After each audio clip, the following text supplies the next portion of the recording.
Hi, ഞാനിന്ന് വന്നിട്ടുള്ളത് അലൈനിലുള്ള അൽ ഹിലി ഒയാസിസിലാണ്.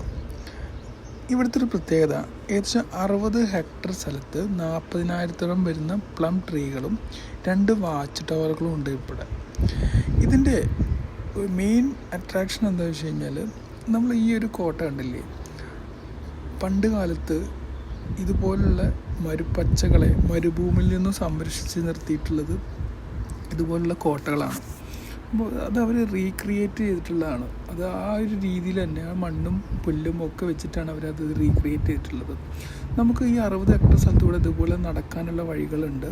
നമുക്ക് ഓരോ പ്ലം ട്രീകളും ഓരോ കൃഷി രീതികളും നമുക്ക് പരിചയപ്പെടാം. പണ്ട് കാലത്തെ അവരുടെ ജലസേചന മാർഗങ്ങൾ ഇതൊക്കെ വെച്ചിട്ടാണ് അവർ ഈ കൃഷികളൊക്കെ ഇപ്പോഴും ചെയ്തുകൊണ്ടിരിക്കുന്നത്. ഇതൊക്കെ കണ്ടു കഴിഞ്ഞപ്പോൾ ശരിക്കും എനിക്ക് ഫീൽ ചെയ്തത്, ഞാൻ നമ്മുടെ നാട്ടിൽ നിൽക്കുന്ന പോലെ ഒരു ഫീലാണ് എനിക്ക് ഈ ഒരു സ്ഥലത്ത് വന്നപ്പോൾ കിട്ടിയിട്ടുള്ളത്.